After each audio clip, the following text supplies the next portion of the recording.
I wasn't supposed to hear them. That's the part that still messes with me.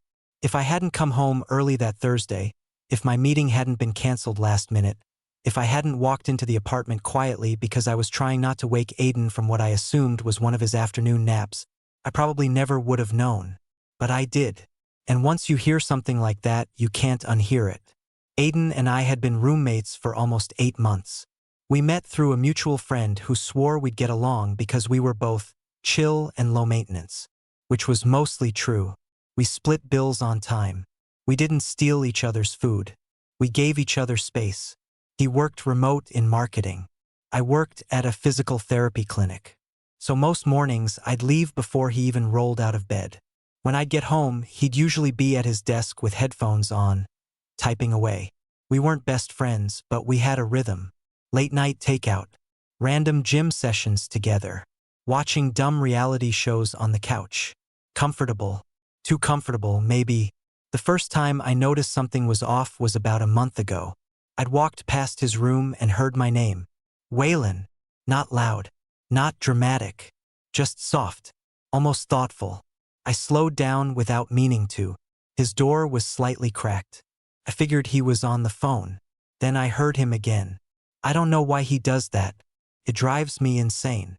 My stomach tightened.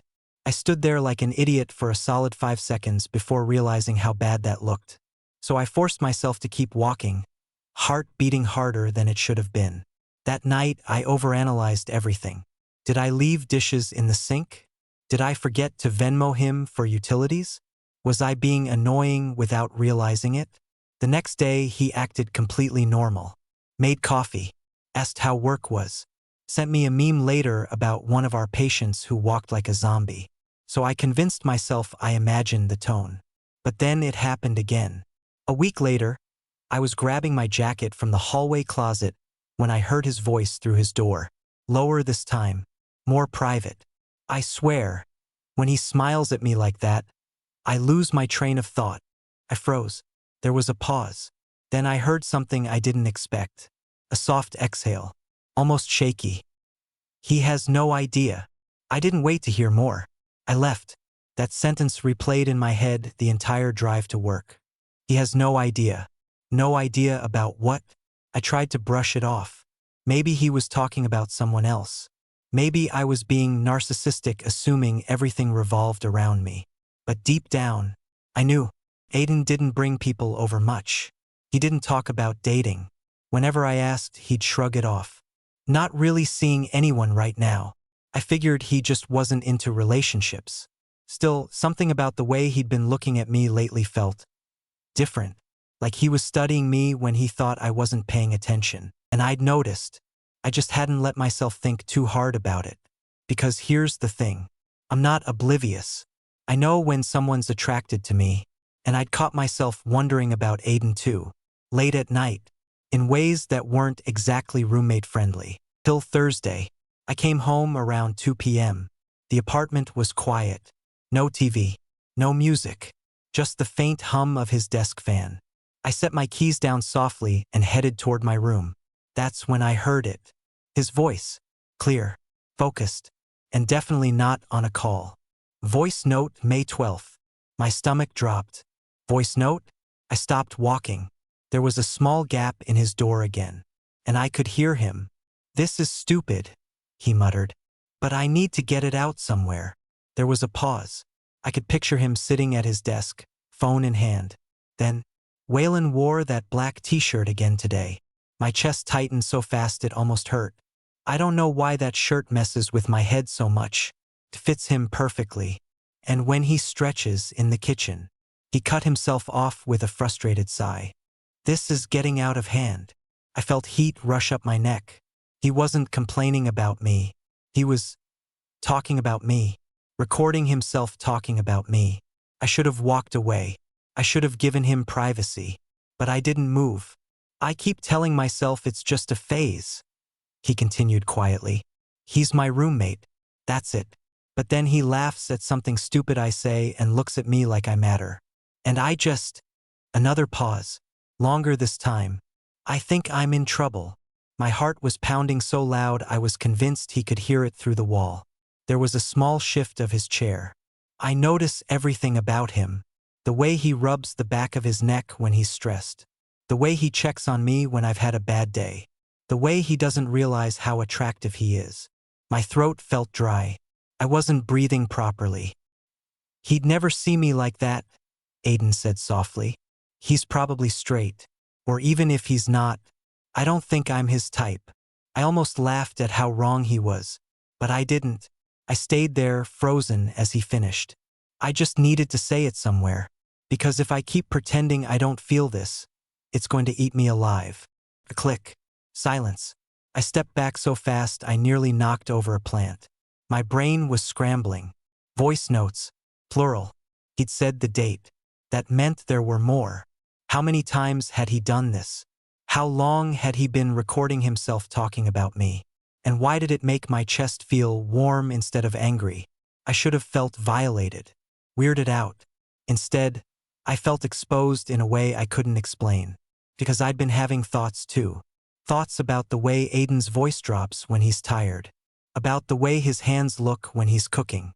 About what it would feel like if he ever stopped holding back. But I never imagined he was sitting in his room, whispering my name into his phone like a secret. I walked to my bedroom in a daze, sat on the edge of my bed, and realized one terrifying thing. I wanted to hear the rest of them, and that's when I knew this wasn't just his secret anymore. It was ours. I lasted 4 hours. 4 painfully slow, distracted, borderline humiliating hours. I tried to work out in the living room like I normally do on Thursdays. Tried to answer emails. Tried to scroll through my phone like I wasn't replaying his words over and over in my head. He'd never see me like that. If only he knew. The worst part? He had no idea I'd heard any of it. Around 6, he came out of his room like nothing had happened. Gray hoodie, messy hair. That slightly tired look he gets after staring at a screen all day. "Hey," he said casually. "You're home early." I looked up from the couch, trying to keep my face neutral. "Meeting got canceled." He nodded, heading toward the kitchen. Lucky. Lucky wasn't the word I'd use. I watched him move around like I always do. The way he leans against the counter when he waits for the microwave. The way he absent-mindedly scratches his jaw when he's thinking. Now every little thing felt loaded. He grabbed a glass of water, then glanced at me. "You good? You're kinda quiet." My heart kicked. "Yeah," I said too quickly. "Just tired." He studied me for a second longer than usual. That look again, like he was trying to read something under the surface. Then he looked away. We ended up ordering Thai and watching some dumb dating show. The kind where everyone pretends they're there for connection, but really just wants screen time. Normally, we'd make commentary the entire episode. But tonight, there was tension. Subtle, but there. At one point, a guy on the show confessed feelings for his best friend, and the girl freaked out. Aiden shifted beside me. "See, that's why you don't cross lines," he muttered. I swallowed. "What lines?" He shrugged, eyes still on the TV. "When you live with someone, it's just easier to keep things simple." My pulse spiked. "You ever not keep things simple?" I asked carefully. He froze. It was small, but I felt it. His body went still for half a second. Then he gave a half laugh. "Not if I can help it."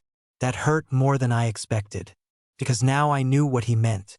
He was actively holding himself back. From me. And I didn't know whether to respect that or ruin it completely. Later that night, I lay in bed staring at my ceiling. His room was across the hall. I kept thinking about those voice notes. How many were there? How far back did they go? Was today the first one? Or had he been recording these thoughts for weeks? The curiosity started eating at me. It wasn't just ego. It wasn't just attraction. It was vulnerability. He'd sounded honest in a way I'd never heard him be out loud. And part of me wanted to know how deep it went. Around midnight, I heard his door open. Bathroom trip. Water running. Then silence again. I sat up. This was insane. But my feet were already on the floor. The hallway was dark. Only the faint light from the street coming through the window. His door was slightly open. I could hear the low hum of his fan. He'd always been a heavy sleeper. I stood there, staring at the gap. You shouldn't. I knew that. But he'd said my name. Over and over. I pushed the door open slowly. He was asleep. On his side. Facing the wall. Phone on his nightstand. Screen dark. I stepped inside. Heart in my throat. Every movement felt too loud. I stood next to his bed for a full 10 seconds, just listening to his breathing. This was a line. A real one. And I was about to cross it. I picked up his phone. Locked. Of course. I exhaled quietly. Then I noticed something. A small notification on the screen. Voice memos. 2 new recordings. My stomach flipped. I shouldn't. I really shouldn't. But curiosity won. I turned slightly, angling the phone so the screen light wouldn't hit his face. He used Face ID. And in the dim glow, it unlocked. I froze. My heart was about to beat out of my chest. The voice memo app was still open. A list. Dates. April 28th. May 3rd. May 7th. May 12th. There were more than I expected. Way more. The titles weren't labeled with my name. Just dates. Like he was cataloging something private. My thumb hovered over the most recent one. May 12th. The one I'd heard earlier. I pressed play. I kept the volume low, holding the phone close to my ear. His voice filled the silence. Voice note, May 12th. Hearing it again sent a weird rush through me. It was different through headphones than through a wall. He talked about the black t-shirt. About the way I stretch in the kitchen. About how he feels stupid even admitting it. Then the part that made my chest tighten all over again. He looks at me like I matter. I swallowed hard. Because that part wasn't imagined. I do look at him like that. When it ended, I hesitated. Then I tapped the one before it. May 7th. Voice note, May 7th. I almost told him tonight. My entire body went still. I don't even know what I would have said. Hey, Waylon.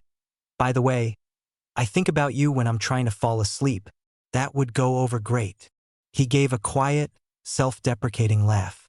I hate this. I hate not knowing if there's even a chance. There was a long pause in the recording. Then softer. I think I'd ruin everything if I said it out loud. I felt something twist in my chest. Guilt. Because here I was, standing in his room, proving him right. If he found out I was doing this, I would ruin everything. And right as that thought hit me, the mattress shifted. I froze. Slowly, carefully, I turned my head. Aiden had rolled onto his back. Eyes half open, blinking, adjusting to the dark. And then, he looked straight at me, standing there, holding his phone. Time didn't just slow down. It stopped. Aiden's eyes weren't fully focused at first, just heavy with sleep, confused. Then they sharpened, and landed on me, on his phone in my hand. The realization hit his face in stages.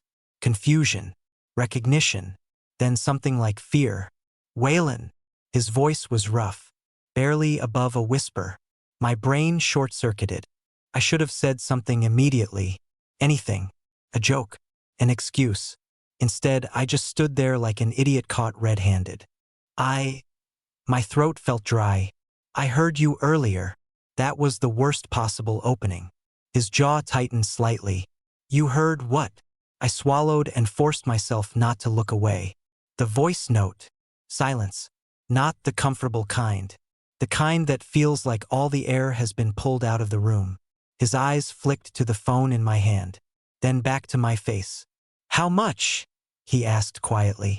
There was no anger in his voice, just something fragile. All of it, I admitted. And some of the others. That one landed. I saw it. The way his expression shifted. Not furious. Not explosive. Just exposed. Like I'd peeled something back that he'd been trying to protect.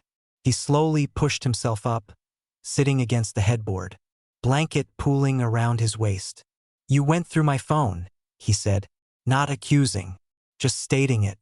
Yeah. God, I sounded awful. I shouldn't have. I know that. He rubbed his face with one hand, exhaling hard. For a second, I thought he might tell me to get out. Instead, he said, Why? That caught me off guard. Why what? Why'd you listen? Because I'm nosy.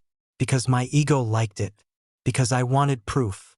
All of those answers flashed through my head. But the truth was simpler. Because I needed to know if you meant it.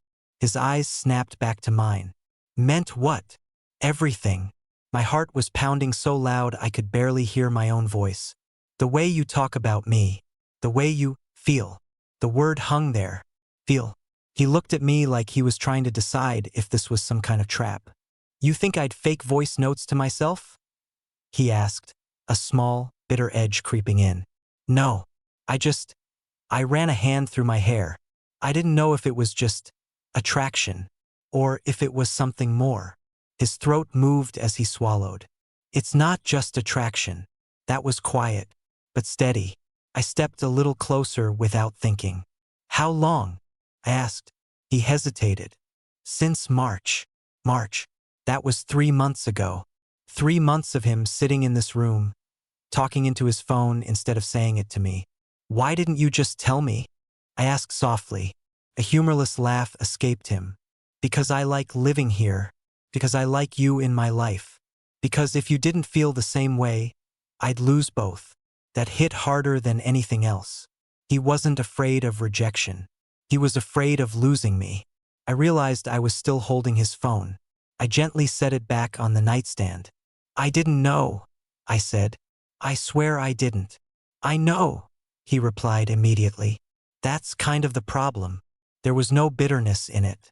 Just honesty. I moved closer again, now standing right beside the bed.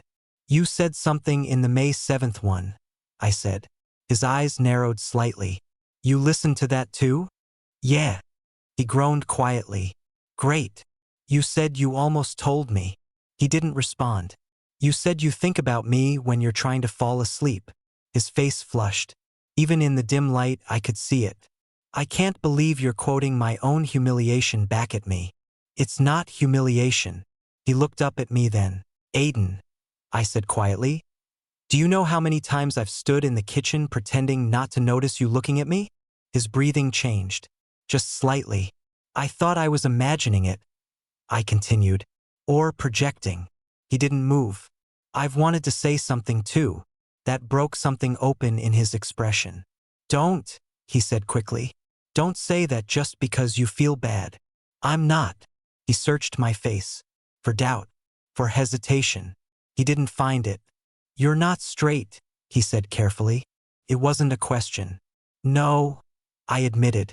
I'm not. A small exhale left him. Relief. You didn't tell me. You didn't ask. He let out a quiet huff of a laugh at that.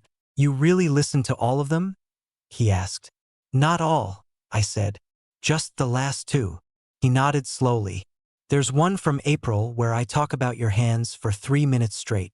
That made me smile. Your hands are distracting, he added, like he couldn't help himself. Good to know. Silence settled again. But it wasn't suffocating this time. It was charged. He looked down at his lap, then back up at me. You know the worst part? He said quietly. What? I meant every word. And now I can't take any of it back. I leaned in slightly. I don't want you to. That was the honest truth. We'd skipped every step. No flirting phase. No testing the waters. Just straight into vulnerability. I don't want to ruin what we have, he said. I held his gaze. What if this doesn't ruin it? I could see the conflict in him. He inhaled slowly. Waylon. It was half warning, half plea. And before I could overthink it, I closed the distance. Not fully. Just enough that our foreheads almost touched. He went completely still. You don't have to record it, I whispered. You can just say it to me. His breath hitched. And in the space between us, in the quiet of his room, he finally said it out loud. His throat moved as he swallowed. I felt it, because we were that close. I'm in love with you. It wasn't dramatic. It wasn't loud. It was steady, terrified, honest. And it hit me harder than anything he'd recorded on those voice notes. I didn't pull away. I didn't laugh. I didn't panic. I just stayed there, forehead almost touching his, breathing the same air. You don't get to say that and then hide behind a phone anymore, I whispered. A shaky breath left him. I wasn't hiding. You were. His hands tightened in the blanket. I was surviving. That shut me up for a second. Because I understood that. Keeping it contained. Controlled. Safe. Loving someone quietly is sometimes easier than risking everything. I'm sorry I listened, I said softer now. That wasn't fair. He hesitated. Were you going to tell me? Eventually. When? He gave a small, helpless shrug. When it stopped feeling like I was about to lose you just by thinking it. That did something to me. I don't feel like I'm losing you, I said. You don't know that. I do. His voice dropped. Waylon, if this goes wrong, I can't just move down the hall and pretend we're fine. I know. Silence. Heavy. Not tense, just real. I need to know something, he said finally. Okay. Are you here because you're curious? Or because you actually feel something? There it was.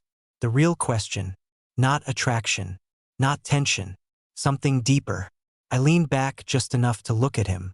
You remember in April when I sprained my wrist at work? His brows furrowed slightly. Yeah. You stayed up with me until 3 in the morning because I couldn't sleep. That's not. Let me finish. He did. I kept pretending it didn't mean anything that you sat there half asleep just so I wouldn't feel alone. I kept pretending it didn't mess with me when you check on me randomly during the day. I kept pretending I didn't notice the way you soften when you talk to me. His breathing slowed. Listening. I didn't say anything because I didn't want to make it weird either, I admitted. I didn't know if I was imagining it. A quiet, almost disbelieving laugh left him. You're unbelievable, he muttered. Why? You went through my phone and somehow I'm the one who feels exposed. I smiled slightly. You are exposed. He shook his head. You really listened to me talking about your hands? 3 minutes is excessive, by the way. That earned me a small smile. God, I'd missed that smile. The real one. The unguarded one. Then it faded. Say it, he said. Say what? What you feel. My chest tightened. I could have softened it. Could have dodged. But he deserved the truth. I'm in love with you too. There. No recording. No walls. Just us. His entire body stilled. Like he didn't trust his ears. Don't, he whispered. Don't say that if you're not sure. I wouldn't. He searched my face again. For cracks. There weren't any. Because I'd been feeling it for months too. I just didn't know he was right there with me. His hand moved slowly. Carefully. Like I might disappear if he moved too fast. It hovered near mine on the bed. Can I? He asked quietly. I didn't answer with words. I just turned my hand over. He slid his fingers into mine. And the second our hands locked, something in the room shifted. It wasn't explosive. It wasn't desperate. It was grounding. Like everything that had been circling around us finally settled. His thumb brushed lightly over my knuckles. I've imagined this so many times, he admitted. That makes one of us. He raised an eyebrow. You haven't. You're such a liar. Not about this. We sat there like that for what felt like forever. Hands intertwined.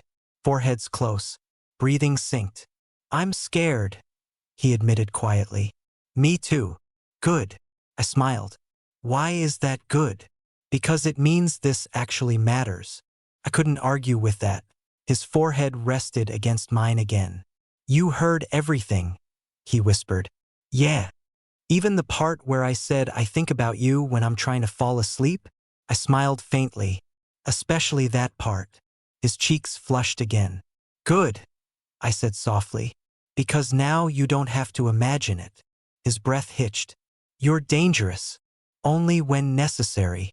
A small laugh escaped him. But his eyes were serious. Hopeful. Terrified. Stay? He asked quietly. I knew what he meant. Not just tonight.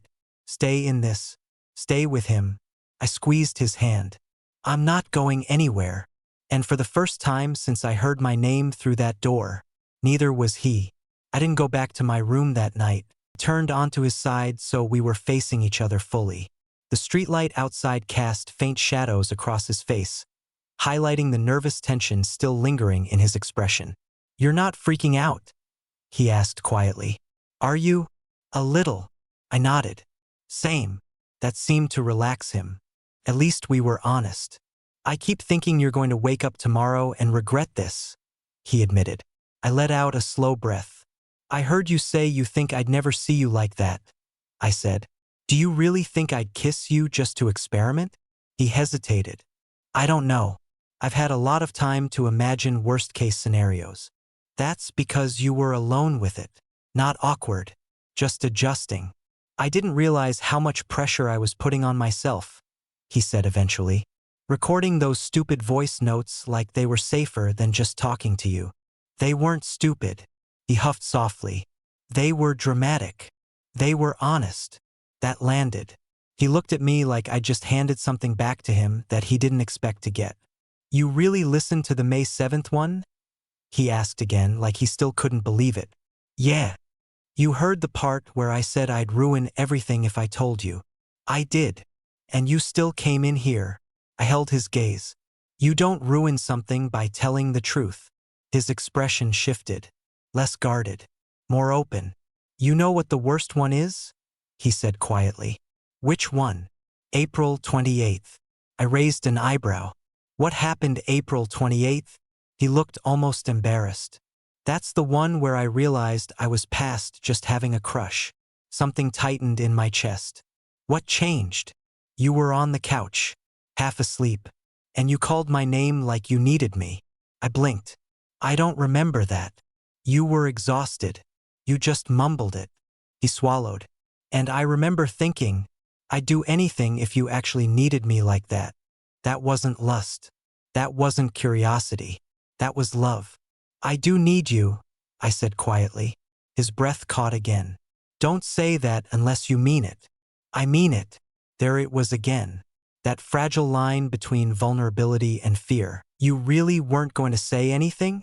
I asked gently. He shook his head. I had a plan. Oh God. Don't judge it. I'm already judging it. He gave me a faint smile. I was going to wait until our lease renewal conversation. If you said you wanted to move out, I was going to tell you before you left. My chest tightened. That's your plan. It was strategic. It was emotional self-sabotage. He laughed softly. Probably.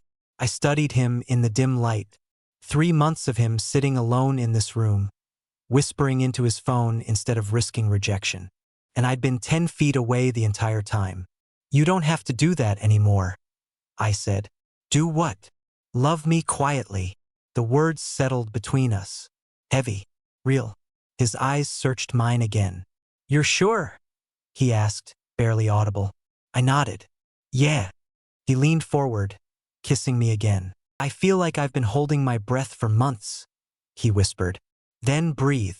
He did. Slow. Shaky. Then steadier. That night wasn't about proving anything. It was about finally letting ourselves stop pretending.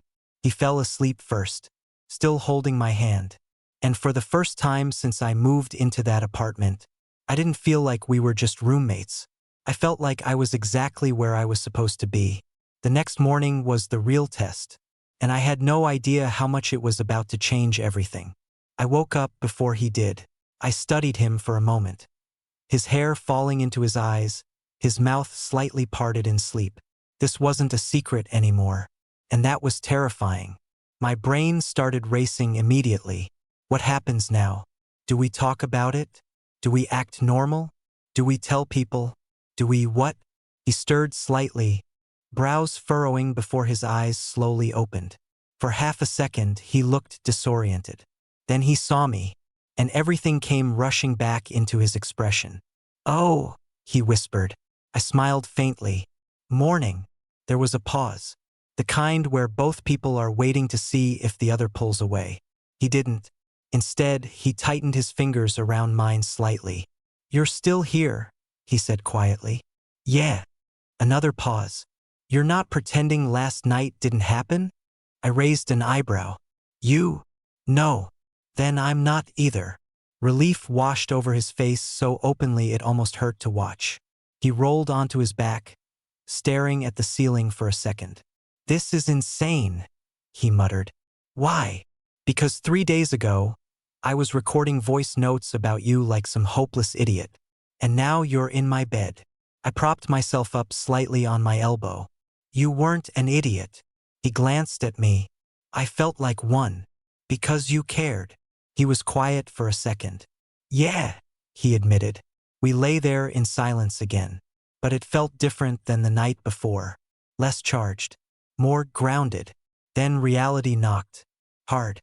What do we do about living together? He asked. There it was. The practical part. I exhaled slowly. We don't panic. That's not a plan. It's step one. He gave a faint huff of a laugh. I don't want this to turn into something messy, he said. If we fight, we can't just storm off to separate apartments. I know. And if it doesn't work out, I cut him off gently. Why are you already planning for it not to work out? He hesitated. Because I've had 3 months to think about every possible way this could crash. That made sense. He'd been living with worst-case scenarios alone. I'm not saying it won't be complicated, I said carefully. But it's not doomed just because we share a lease. He turned his head toward me. You really believe that? I believe we've already been acting like more than roommates for months. We just didn't label it. He considered that.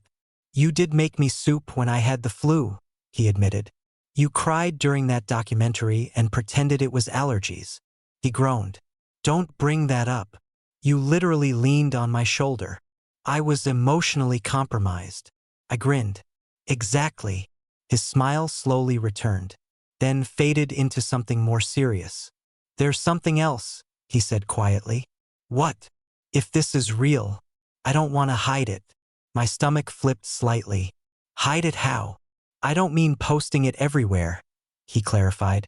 I don't want to act like you're just my roommate when you're not. That hit differently. He'd been hiding his feelings for months. He didn't want to do that anymore. I don't want to hide either, I said. You sure? Yeah.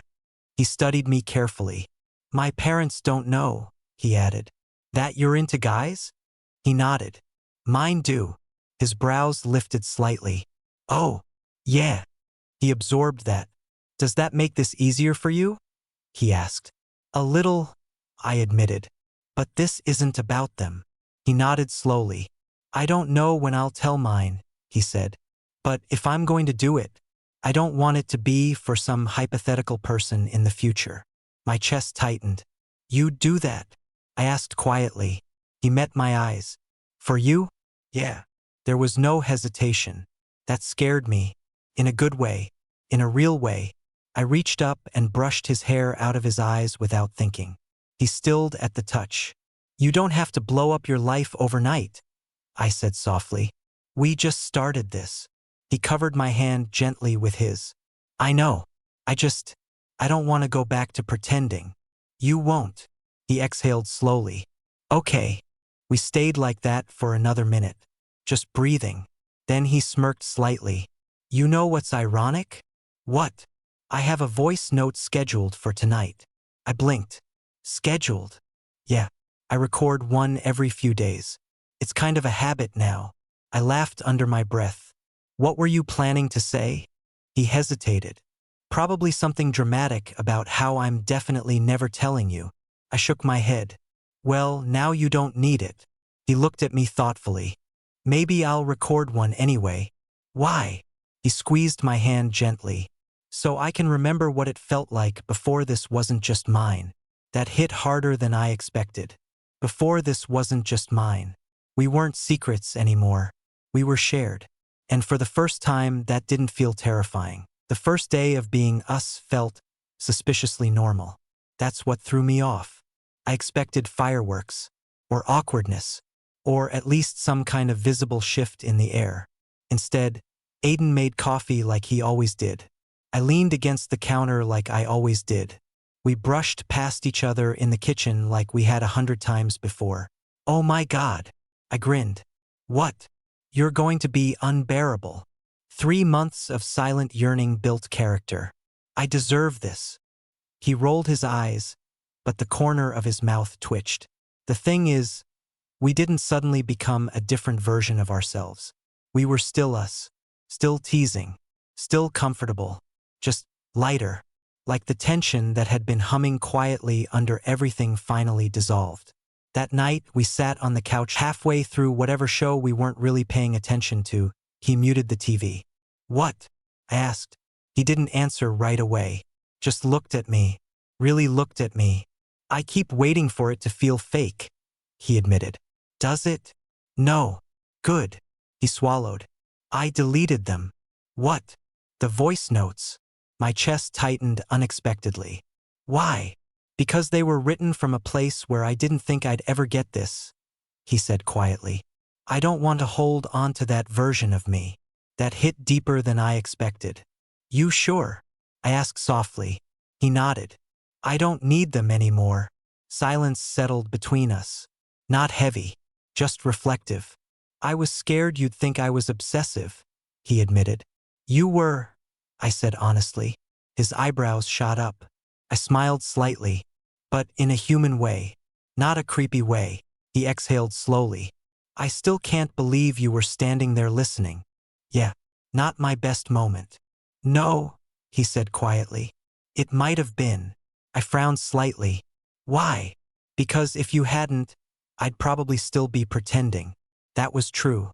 We might have stayed stuck in that almost space. "What?" I wanted to hear more. More. Of the voice notes. He groaned softly, embarrassed. "Why?" "Because you sounded honest. And I liked hearing how you see me." He studied my face carefully. "You don't need recordings for that." "No. No. I can tell you directly now." My heart thudded once, hard. "Then tell me." He hesitated for half a second. Then, "You're the safest person I've ever met." That wasn't what I expected. Not attractive. Not hot. Safe. "You make me feel like I don't have to be someone else," he continued quietly. "Even when I was pretending." That did something to my chest I couldn't explain. "I never wanted you to pretend," I said. "I know. And you're not ruining anything." His gaze softened. "You really think we can make this work?" I didn't answer right away, because that question wasn't small. It wasn't just about us liking each other. It was about living together, about family, about not having the easy out of distance if things got hard. "I think," I said slowly, "that we've already built something solid. We just didn't call it what it was." He leaned his forehead against mine. "And now we stop recording it," I whispered, "and start living it." He smiled. A real one. Not guarded. Not hesitant. I realized something. The voice notes weren't the beginning. They were just proof. Proof that we'd both been standing on the same edge, afraid to jump. Until one night, I heard my name through a half-open door, and everything changed.